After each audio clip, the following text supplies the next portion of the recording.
Et si je vous disais que, dans les années 90, un tout petit pays connu pour ses gaufres et ses frites a été le théâtre d'un des phénomènes les plus mystérieux et incroyables de toute l'histoire de l'ufologie.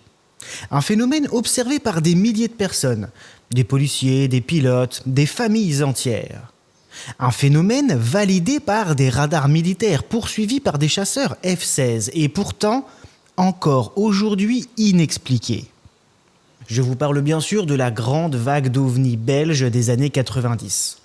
Je sais, c'est pas tout jeune et ça a été traité des centaines de fois, mais croyez-moi, c'est toujours bon de réviser un peu ses bases et ses classiques.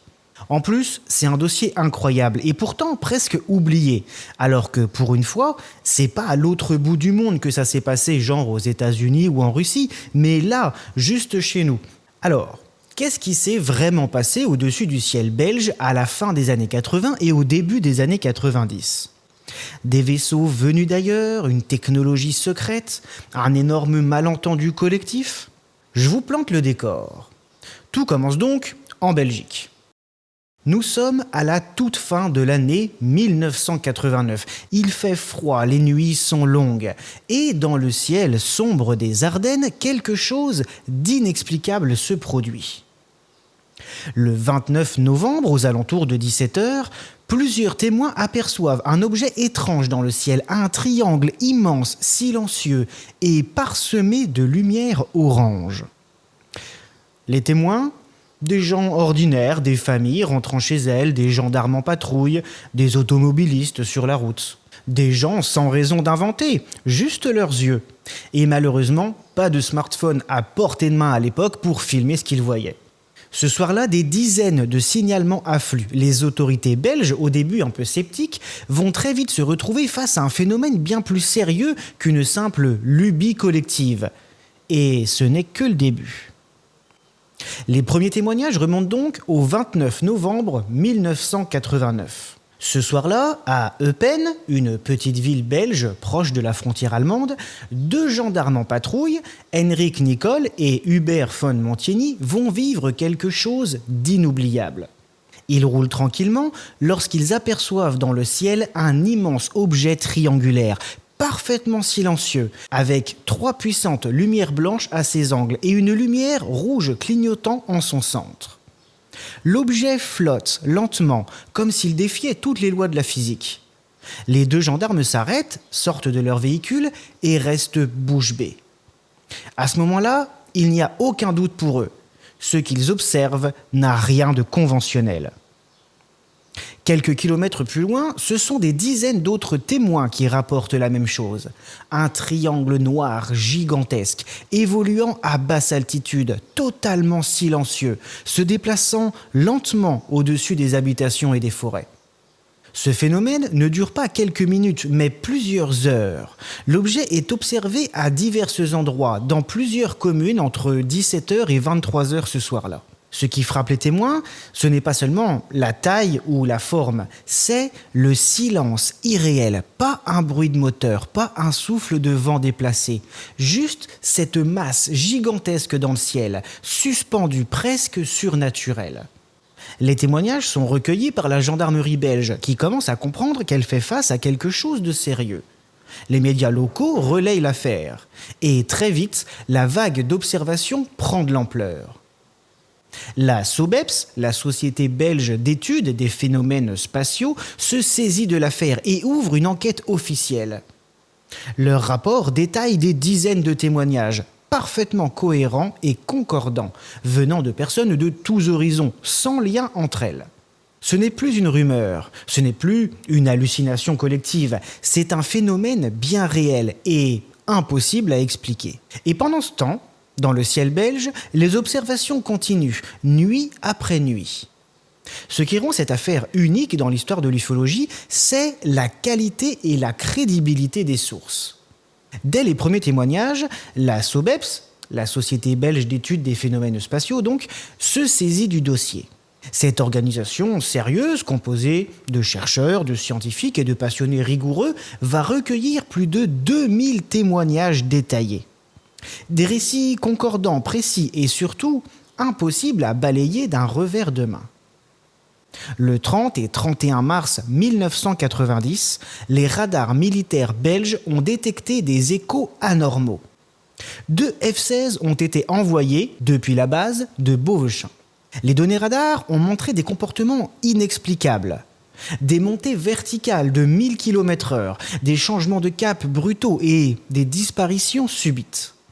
Ces données ont été confirmées dans les rapports militaires déclassifiés.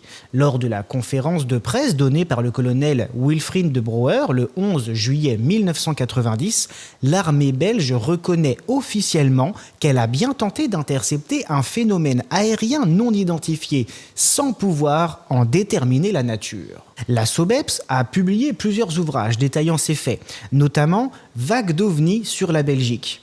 Et les archives sont encore consultables aujourd'hui. Mais le plus incroyable, c'est la réaction des autorités. Loin de dissimuler les faits, l'armée belge décide de jouer la carte de la transparence. Le 11 juillet 1990, lors d'une conférence de presse restée dans les annales, le colonel Wilfried de Brouwer, porte-parole officiel de l'armée belge, confirme publiquement que des phénomènes aériens non identifiés ont bien été détectés par leur radar et qu'ils ont échappé aux tentatives d'interception de plusieurs F-16. Ces mots sont clairs. Les conclusions sont qu'il y a eu un phénomène sans explication rationnelle. Quant aux enregistrements radars et aux rapports techniques militaires, ils sont toujours consultables dans les archives belges. On y trouve des données impressionnantes, des montées verticales fulgurantes, des accélérations et des changements de cap impossibles pour nos technologies de l'époque. Et probablement encore aujourd'hui. Lucien Clerbeau, alors secrétaire général de la SOBEPS, a coordonné certaines enquêtes monumentales et a publié l'ensemble des rapports et des témoignages, dans un ouvrage devenu une référence, Vagues d'ovnis sur la Belgique. Autrement dit, ici, pas d'histoire racontée au coin du feu, mais des faits documentés, confirmés par des institutions militaires et analysés par des scientifiques sérieux. Un véritable dossier oublié que nous allons continuer à explorer ensemble. Au fil des semaines, les témoignages affluent. Des habitants de petites communes, des policiers en patrouille, des pilotes amateurs, tous décrivent la même chose. D'immenses triangles noirs dans le ciel, parfois accompagnés d'un léger bourdonnement sourd, mais souvent totalement silencieux. À Petit-Rochin, un ouvrier du nom de Patrick Maréchal parvient même à photographier l'objet. Cette photo, la fameuse image du triangle avec ses 3 lumières blanches et une rouge pulsante au centre, deviendra l'un des symboles les plus iconiques de cette vague belge. Pendant des années, elle sera étudiée par les experts du monde entier, mais sans qu'aucune supercherie ne puisse être démontrée. Les descriptions sont d'une précision troublante. Un triangle immense, aussi grand qu'un terrain de football, évoluant à basse altitude, à une lenteur impossible, avant de disparaître en un éclair sans un bruit. D'autres parlent de lumière dansante, de déplacements saccadés, d'accélération fulgurante. Certains témoins décrivent même des faisceaux lumineux qui semblaient sonder le sol, comme si cet objet cherchait quelque chose. La presse belge relaie l'affaire avec sérieux. Ce ne sont pas des rumeurs farfelues, ce sont des faits. Des colonnes entières dans les journaux locaux, des bulletins radio, des reportages télévisés, et toujours la même question suspendue au-dessus de ce petit pays tranquille. Que sont ces mystérieux triangles qui parcourent nos cieux, et pourquoi ici, en Belgique ? Très vite, face à la multiplication des témoignages crédibles et cohérents, les autorités belges comprennent qu'elles ne peuvent plus balayer l'affaire d'un revers de main. Ce qui frappe dans le dossier, c'est justement la manière dont la gendarmerie et l'armée vont réagir. Sans démenti, sans moquerie, sans tentative d'étouffement. Bien au contraire. Les forces de l'ordre recueillent les témoignages, les consignent dans des rapports officiels et transmettent ces données à l'armée. Les radars militaires sont mobilisés, les contrôleurs aériens restent en alerte. Et le 11 juillet 1990, c'est carrément l'armée belge qui prend la parole devant la presse internationale. Le colonel Wilfried de Brouwer, porte-parole officiel, déclare publiquement que oui, les observations sont bien réelles. Oui, elles sont confirmées par des radars et des pilotes expérimentés. Et non, aucune explication technique ou militaire ne permet d'identifier ces phénomènes. Il explique avec sérieux et transparence que ces objets ont montré des performances aériennes hors normes, des accélérations fulgurantes, des descentes verticales impossibles et des manœuvres défiant toute technologie connue. Cette prise de position officielle est rarissime dans l'histoire mondiale de l'ufologie. Pas de démenti maladroit, pas de couverture embarrassée, juste un constat humble et sincère. Nous avons été confrontés à un phénomène que nous ne savons pas expliquer. À partir de ce moment-là, la Belgique devient le centre de toutes les attentions dans le monde ufologique et les observations continuent. Entre 1989 et 1992, la Belgique a vécu l'une des vagues d'ovnis les plus documentées de toute l'histoire. Plus de 2000 témoignages officiels ont été recueillis par la SOBEPS et les forces de l'ordre. Des rapports détaillés, précis, venant de civils, de policiers, de militaires, de pilotes, des gens sérieux, sans lien entre eux, et tous décrivant la même chose. Ces observations ne concernent pas uniquement la région d'Eupen ou des Ardennes. Le phénomène touche presque tout le territoire belge. Bruxelles, Liège, Namur, Charleroi, partout des signalements affluent. Parfois plusieurs dizaines en une seule nuit. Les témoins parlent toujours de ces triangles noirs gigantesques, mesurant parfois jusqu'à 200 mètres de long d'après les estimations, se déplaçant lentement à basse altitude, avec 3 lumières blanches et une lumière rouge clignotant au centre.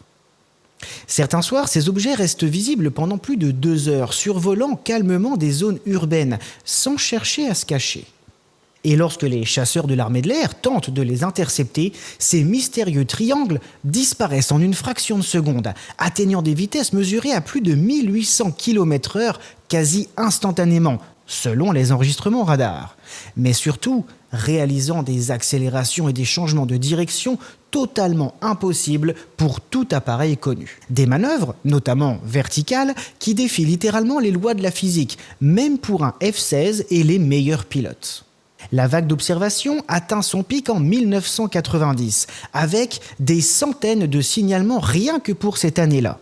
La SOBEPS compile l'ensemble de ces données dans un rapport monumental où chaque témoignage est recoupé, vérifié et publié noir sur blanc. Des statistiques impressionnantes pour un pays de seulement 10 millions d'habitants à l'époque. Et pourtant, à ce jour, aucun gouvernement, aucune armée, aucun scientifique n'a pu fournir la moindre explication satisfaisante.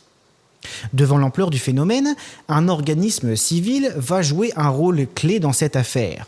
La SOBEPS donc. La Société belge d'études des phénomènes spatiaux, fondée en 1971. C'est pas un petit groupe d'illuminés. Non. C'est une équipe sérieuse composée d'ingénieurs, de scientifiques, de journalistes spécialisés et de chercheurs passionnés. Tous unis par une volonté simple, comprendre l'inexpliqué, avec rigueur et sans sensationnalisme. Dès les premières observations, la SOBEPS se met au travail. Elle recueille des centaines puis des milliers de témoignages. Chaque rapport est vérifié, recoupé, comparé avec les données radars et les informations fournies par l'armée belge elle-même. Après plusieurs années d'enquête, ils publient un rapport monumental dans leur ouvrage « Vague d'ovnis sur la Belgique », un dossier exceptionnel, et leurs conclusions sont sans appel. Les phénomènes observés sont bien réels. Les témoins sont sérieux, les descriptions cohérentes et détaillées. Les enregistrements radars confirment la présence d'objets physiques capables de manœuvres impossibles pour nos avions, comme des arrêts soudains, des accélérations fulgurantes, des virages à angle droit sans perte d'altitude. Les tentatives d'explication rationnelle sont ballons météorologiques, avions furtifs, erreurs d'interprétation. Mais rien ne tient vraiment la route en fait. Et surtout, aucune fraude collective ou supercherie n'a été décelée. En résumé, la SOBEPS conclut que ces objets mystérieux étaient bien là, qu'ils étaient matériels et qu'ils ne correspondent à aucune technologie connue à ce jour. Un constat froid, posé, sans extrapolation, mais terriblement troublant. Évidemment, face à un tel phénomène et malgré les rapports officiels quant à ces observations et que personne n'était en mesure de dire exactement ce de quoi il s'agissait, les sceptiques n'ont pas tardé à avancer leurs explications.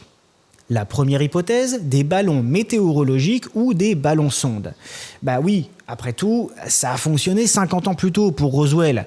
Donc ils retentent leur chance les mecs, on sait jamais. Bon, là, on sourit. Les témoins décrivent des triangles géants, silencieux, se déplaçant lentement, puis disparaissant à une vitesse hallucinante. Des manœuvres impossibles pour un ballon aussi sophistiqué soit-il. On parle d'accélération fulgurante, de changement de cap à angle droit. Un ballon ? Sérieusement ? Deuxième hypothèse avancée, des erreurs d'interprétation, illusions d'optique, étoiles ou planètes mal identifiées. Là encore, l'explication ne tient pas la route. On ne parle pas de quelques témoignages vagues, mais de plus de 2000 récits concordants provenant de policiers, de pilotes, de contrôleurs aériens, des gens formés à l'observation, habitués à scruter le ciel. Difficile de croire que tous ces témoins aient confondu un triangle gigantesque avec la planète Vénus. Donc, de manière pragmatique, il ne reste plus que deux possibilités. Soit ces objets volants non identifiés étaient bel et bien des aéronefs extraterrestres, des vaisseaux spatiaux en visite sur notre planète, soit, et là c'est personnellement l'hypothèse que je préfère, il s'agissait en réalité d'appareils top secrets américains développés par l'armée sur la rétro-ingénierie du crash d'OVNI. Certains avancent depuis longtemps une hypothèse fascinante, celle d'appareils militaires top secrets issus de programmes ultra classifiés, des projets nés directement de la rétro-ingénierie d'engins extraterrestres, récupérés lors de crashs comme celui de Roswell 50 ans plus tôt. Des technologies inimaginables pour le grand public, analysées puis partiellement reproduites dans des laboratoires secrets, avant d'être testées directement dans notre ciel. Ces appareils, selon cette théorie, seraient capables de voler sans bruit, à basse altitude, d'effectuer des accélérations fulgurantes et des manœuvres impossibles, exactement ce que les témoins belges ont décrit. Et cette piste devient encore plus troublante lorsqu'on la croise avec un autre témoignage, celui du dossier Lacerta. Et si vous ne connaissez pas le dossier Lacerta, il y a justement 2 vidéos sur cette chaîne qui en parlent. Je vous mets le lien dans la description. Allez voir, c'est vraiment très intéressant. Bon, les vidéos datent un peu, mais le contenu reste passionnant, je vous promets. Dans ces échanges mystérieux du dossier Lacerta, une entité non humaine, Lacerta donc, confirme que les engins triangulaires que l'on observe dans nos cieux sont, dans la grande majorité des cas, des appareils humains, des engins militaires top secrets, appartenant à des programmes dont même la plupart des gouvernements n'ont pas connaissance. Des vaisseaux discrets, perfectionnés grâce à des technologies venues d'ailleurs et utilisés pour des opérations d'observation ou d'expérimentation à l'insu des populations. Alors, la vague belge. Simple manœuvre d'essai de ces appareils militaires secrets, comme une démonstration technologique en territoire allié, ou réelle observation de masse d'appareils exogènes venus d'une autre planète. Ou bien, cette explication n'est peut-être qu'un écran de fumée pour masquer quelque chose de plus grand encore. Le mystère reste entier. Mais si cette hypothèse est séduisante, elle soulève malgré tout un paradoxe de taille. Si ces engins sont bel et bien des appareils militaires top secrets américains, développés grâce à la rétro-ingénierie, pourquoi donc les faire voler au-dessus de la Belgique ? Pourquoi laisser des centaines, voire des milliers de témoins, des civils, des policiers, des contrôleurs aériens, et même les forces armées belges elles-mêmes, observer ces appareils ? On parle ici d'aéronefs censés être parmi les secrets les mieux gardés du monde. Alors pourquoi réaliser ces démonstrations à ciel ouvert ? Pourquoi survoler des zones habitées, des agglomérations entières ? Et ce, à répétition, pendant plus de 2 ans. Certains avancent que la Belgique aurait pu servir de terrain d'essai discret, un laboratoire à ciel ouvert, au sein d'un pays allié où la collaboration militaire et le contrôle diplomatique auraient permis de mener ces expériences, sans risque d'incident diplomatique majeur. D'autres évoquent une stratégie d'observation comportementale, voir comment des populations civiles et des forces armées réagiraient face à des phénomènes aériens inexpliqués. En somme, un test grandeur nature, quoi. Mais même cette hypothèse laisse perplexe, car si ces appareils étaient si secrets, pourquoi prendre un tel risque de fuite d'informations, d'exposition médiatique et de mise en lumière mondiale? Et puis, il y a cette question qui dérange encore plus. Et si ces appareils ne venaient pas de programmes humains ultra secrets, mais de bien plus loin?